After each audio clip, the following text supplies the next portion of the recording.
Okay, so the very brief elevator pitch here. Biblio helps publishers to make the most of every page. Now, what does that mean? We see a couple of big problems that publishers experience. The first one is to do with the attention and the consumption of pages, the consumption of content. We see very large bounce rates. That's a person who only views one page and then bounces away. We see low page views and low attention and a large number of click outs. So if we can help, firstly, publishers to get longer dwell times and increased engagement on their own sites, then that's a good thing. That's going to increase the loyalty of their brand. It's going to increase the return visits of their users. I'll say people, I'll say audiences rather than users. The second problem is to do with fairly large amounts of money that's being spent on traffic acquisition. So publisher will pay to buy in from social media, from Google and from other places, to buy in traffic, which leaks away. And it leaks away to various other places. So if we can help publishers to retain that user for longer, but also to syndicate their content out to drive more relevant users back in to their content, then that's also going to help in their journey. So in terms of ad UX, they're like my kids, they've downloaded ad blockers as well, you see, and they do it without a second thought. And so changing that mindset is going to be a very hard hill to climb. I think we start with, on the publisher angle, if we start with publishers first by encouraging them to retain their users for longer, and that means getting the right format of their own content and their own ads within the page, that's going to bring positive results. Yeah. So what kind of patterns are you seeing in doing that? If you said, oh, there's a formula of how I can refer the next piece of content, is that the way it works? How does it work? So there are ways that we can optimize, and that may be to do with the positioning on the page, the positioning of recommendation modules at different parts of this page. But essentially, it's about relevance. Relevance is king. So if we can surface the right content to the right user that is relevant, then that's hopefully going to deliver the right results. So there is no, at the moment this is fairly early days for this type of thing. There's data science being applied to work out what fits best for which user. But all the results say that relevance is one vital element of that. And is it black box science that defines relevance, or what kind of human input goes into it? How are the results? What are they telling you? I think it's both. Ultimately, if we can't get people to engage longer on publishers' content, then there's a problem there. It's not relevant. The science comes into it when we need to measure the response, and so we're looking at the engagement rates, the dwell time, the click-through rates, and so on, and that will feed into the science in the back end. Okay, thank you. Oh, by the way, we have got, so you can probably see at the bottom of the slide there, if you go to Slido, you can ask questions there rather than having to raise your hand and wave at me, but you can also raise your hand and wave at me if you want to ask questions, which would be great to have you interact. But next, I'm going to invite Ian to give us his thoughts on where this is heading. What does it mean? What's the world all about? Oh, thanks. It's easy. No, I mean, the way we kind of see it at Telegraph is that, well, let's say the way I see it at the Telegraph at any rate, is none of our readers show up to any page to see ads. They show up for that specific article or that specific piece of content that we've, curated or built or spent time and kind of journalistic efforts putting together. And that's the draw. And when they're on that page then, there's a couple of things that we need to do to continue to produce that content. And that's either to generate some kind of revenue off that page, be it through subscriptions, registration, advertising, or more commercial onward journeys such as financial services or travel, some area around that route. And it's also to enamor that user to the point that they felt that they had such a good experience reading that piece of content, that they want to come back, or they want to explore more within that limited piece of time they have in our whole digital ecosystem. And that's the balance that I think we need to bear in mind. I don't think that there is any such thing as ad UX at all. I think there is UX. A user shows up to the site, a reader in our case, and we need to make sure that that reader has the best experience possible, or else there's a hugely high possibility that user will never come back. Or at least if they do come back, they'll come back armed with an ad blocker or with some level of paralysis of fully engaging with the brand. And with that in mind, it becomes an extremely nuanced situation for a publisher to balance every one of those aspects and do what's right for that user at that point in time. So from just the ad ops point of view in Telegraph, our role was always to sit as kind of a gatekeeper for that user in terms of advertising, to take on board all those ads and make sure they're as operational as possible, that they're fast, they don't slow down in the experience, and that they complement the content that we have in place at that time. And that then feeds into the whole business, I think. Okay. So I want to pick up some of the themes that have come earlier and that sort of have connected through. But I want to start with that viewpoint, which is okay, a person. And by the way, words like UX and all that kind of stuff probably might have come from the AOP. I don't know where they came from, but they might not be entirely indicative of the problem and the challenge that we're facing. So thanks, everybody, for pointing that out. But in that interaction with a person that you've created that is kind of like this kind of set of things that are going on that are creating value for them and that are also paying off for the publisher as well. You're balancing lots of revenue streams, yeah?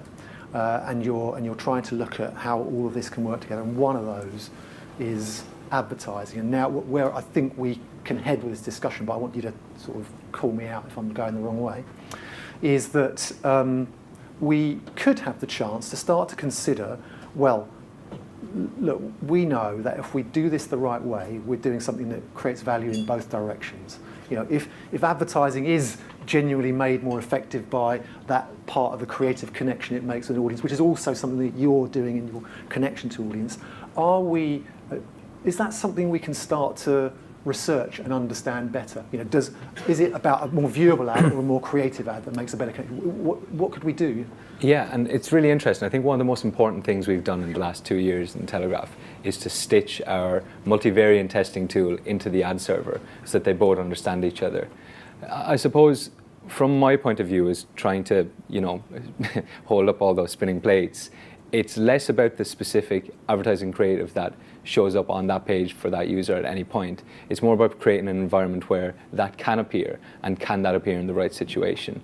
So as a first point of call, just to really answer your question, I suppose gaps we create in the page to support advertising are built with the user in mind and built with that entire ecosystem in mind. So we test everything through statistical significance through our multivariate testing.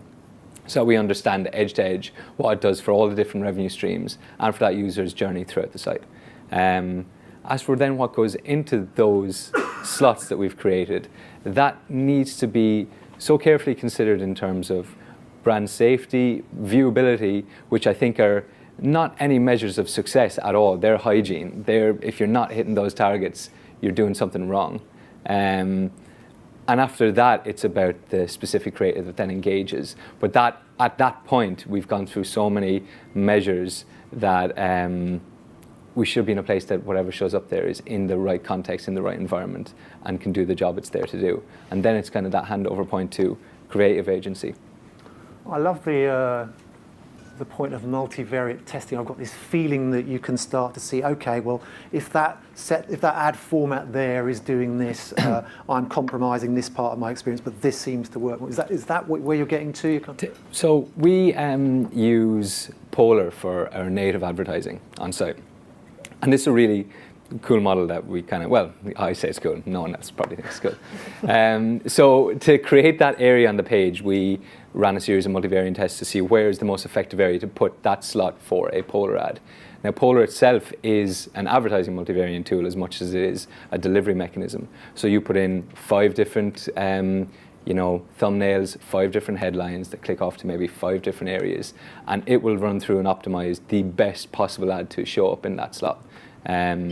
So that's kind of both worlds in my view. You have the best possible creative showing up in the best possible space on the page. Okay.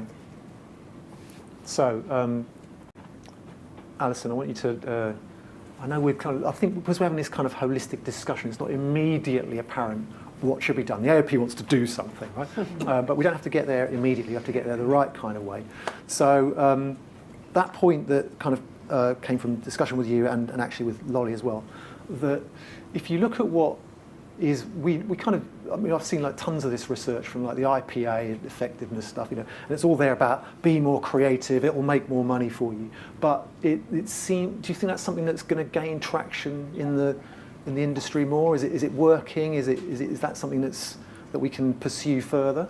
Well, I think it's interesting that we're having the debate again, because 30 years ago we were all still talking about how do you stand out, how do you be more creative, how do you build emotion around brands. I don't think the narrative's really changed. I think what's put the frighteners on is this world of digital and programmatic, and it's all become automated, and it's scared a lot of creative people. They're used to big, expansive formats, they're used to storytelling, they're used to time. And actually, I think it's really, really exciting, not really, really scary. We've got the ability to use dynamic creative to serve the right things, to iteratively tweak as we go.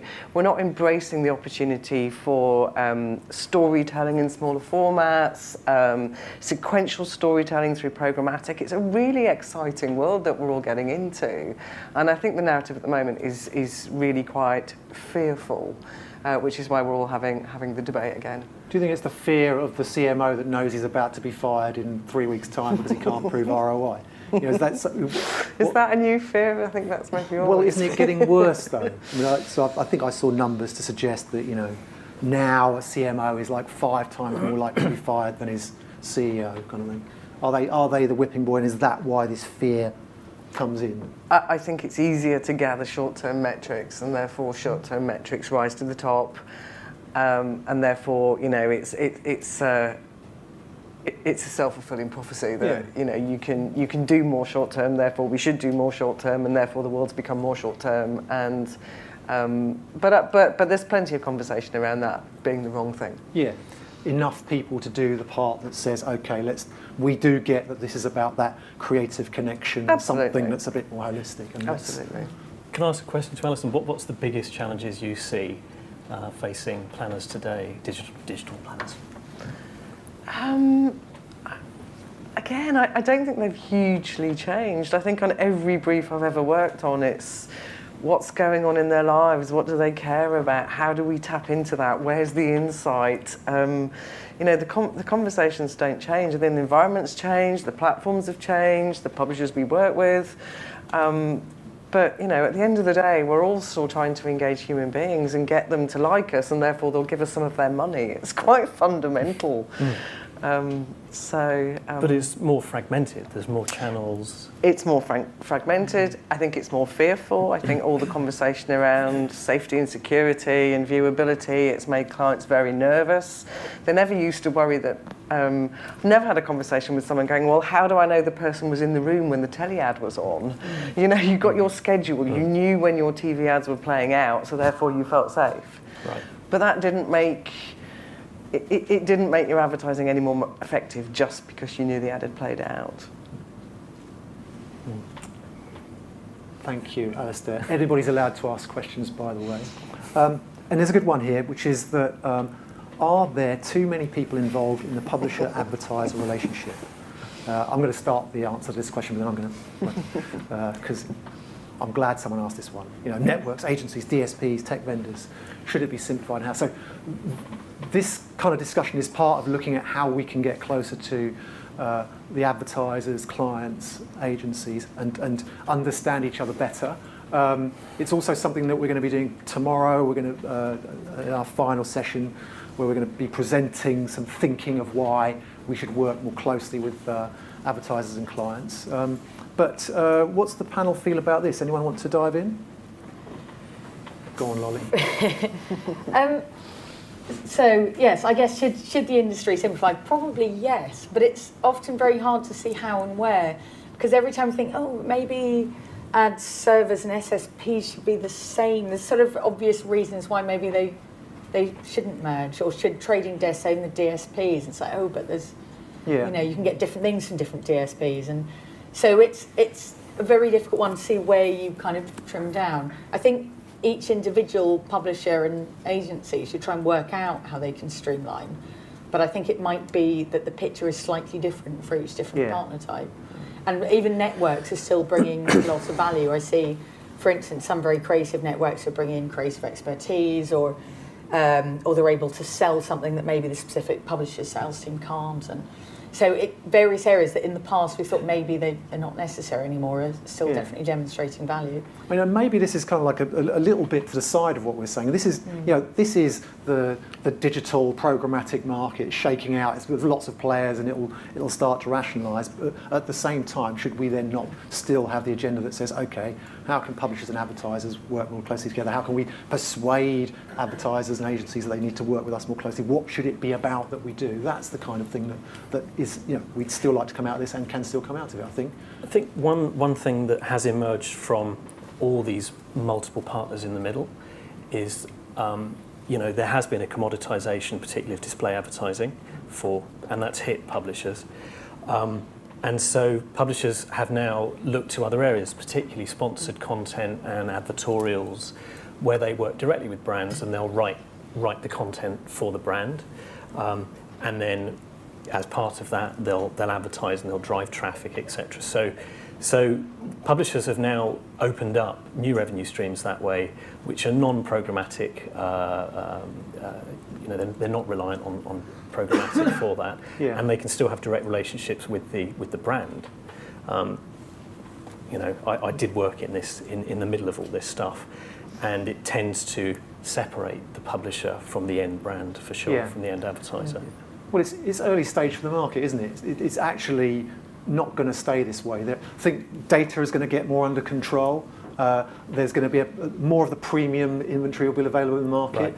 Right. You'll then start to see, well, we were just doing this at our native discussion last week, where, you know, everyone's looking at numbers that say that 80% of the market will be native in 2020, whatever. So the market's going to develop, things are going to change, and but at the same time, alongside all of that natural change, I guess we think about how publishers and advertisers can work more closely together. Ian, what do you think, mate? I think one of the things that's interesting here, just when we talk about that, like, user experience, one of the main focuses for us is to improve the speed of our whole website, and each additional entry into this chain slows that down by X. And that has such a knock-on effect to the user. If their page is either interrupted by something popping up because it's just been lazy getting to the page, or if it slows down that entire experience, you know, you're probably as quick to go and download an ad blocker as you are to wait for that ad to show up on the same page, which it can't be a good thing, really. So to be honest, I don't know how we'd essentially solve this. I think you're right. I think it's just early doors. It's innovation, and innovation drives, like, you know, multiple disparate points, and that they'll eventually come back together. But that latency and speed affects everything. It affects your storytelling, right down to that engagement and trust that a user is going to put into the brand if they show up to a page. And it affects your understanding of who a user is, because it's all those data. It's not just the slow loading ad, it's the data syncing and all the rest. That means that you then suddenly don't know who you're communicating with. And I think there's an element of fear from a reader when they land on a page and something is going on. They see words and pictures, but the page hasn't loaded yet. What could possibly be going on there in the background? And that can't inspire confidence. I think the other thing is, intolerance. We're increasingly intolerant as humans. Just can't be bothered. If it doesn't work immediately, we're just off. There's no second chances for a lot of things. Yeah, but I think that comes from there being so many good experiences. Exactly, we've been spoiled. Yeah, exactly. But I don't know if it's spoiled. I think that should be the norm. I mean, I think you're spoiled if it's a rarity. Yeah. But it should be the baseline. Like that's, realistically, we're not trying to do anything too overly difficult. Yeah, I mean, it's interesting. We're not going to get into all that sort of digitrusty type stuff and all that right now. But that point of what is a good experience for the person at the other end is like basically, simple, rapid presentation of it. And it should be possible, shouldn't it? Yeah. Obviously, we know there's loads of complications behind the scenes, but we think we'll get to that point. Another question, right? Blimey. Got that? Conversation between.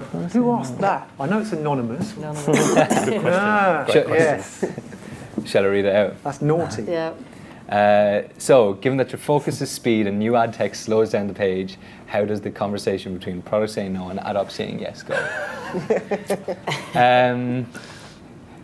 Difficult for me because I'm on both sides of that coin.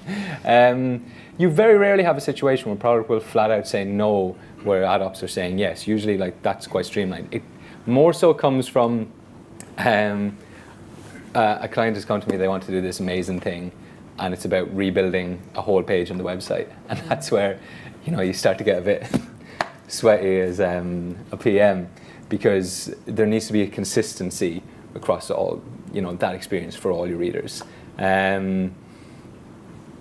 So that new ad tech needs to just fall in line with the rules we have set for that consistent experience. We have quite a laborious process for adding new vendors. And usually we adopt a vendor in, vendor out policy. So that then keeps the baseline speed of the site, consistent. I think the other side of this in terms of product saying no and ad ops saying yes is generally just around how that displays to the user. We just make sure that's, again, consistent, that you don't have anything popping up where a user would previously have not anticipated that being there. And that's vital. And either that's everywhere, nowhere. Thank you, Anthony. Good question. Right, so this is a complicated one, isn't it? Because it's so holistic, the discussion we're having, and I'm trying to think. Okay, what would the AOP do? I know it's not everyone's priority. The AOP though has to think about what it's going to do, and I'm thinking that in here we've gotten to the point where we've got a group of people that have said actually that creative relationship and how you move someone's emotions is central and important, and that we might be dealing with a wider industry perspective that sometimes makes that a difficult discussion to have.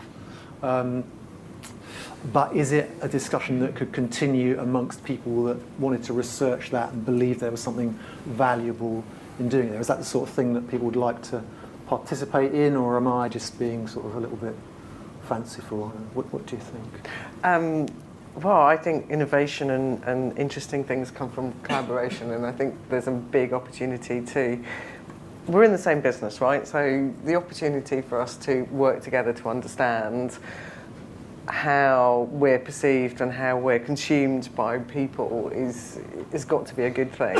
I think there's lots of research about how things are served, or how content is understood and messages that are taken out, but there's not a lot of research around what's the emotional context around channels, around publishers, around platforms. Yeah. What's going on in people's emotional states when they're reading this thing versus that thing, or on that platform versus that platform. I think it's a huge area which is kind of again, digital empathy. What's the greater world, and therefore what's the opportunity for us as entertainers and as storytellers to be more respectful, to understand that, and therefore get better at what we do?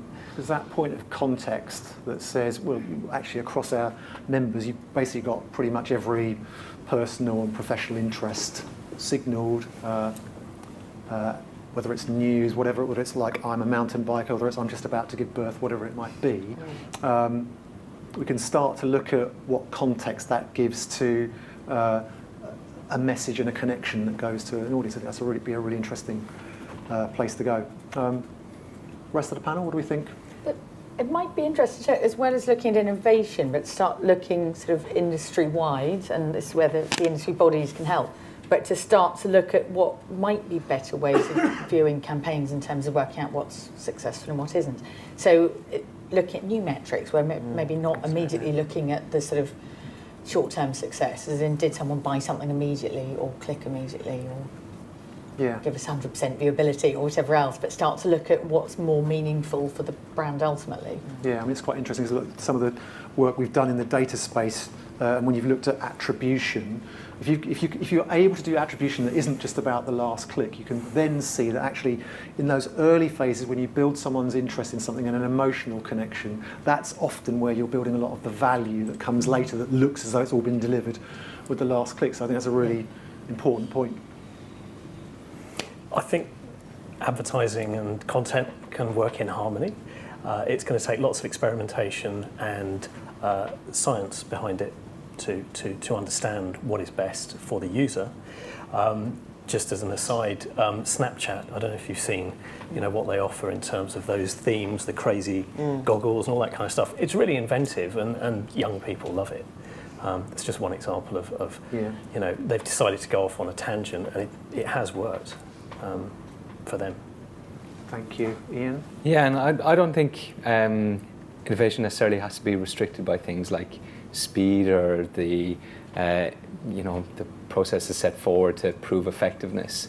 It comes from understanding what that reader or user actually wants when they show up to the page, and then trying to take them on another journey should the one they're already on be divertible.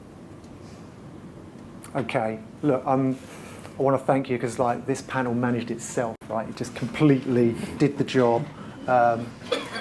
There's definitely stuff for us to pursue there. So I just want to thank you all for the contribution you've made. I want to thank you all for joining in, and I hope you found it useful. Thank you.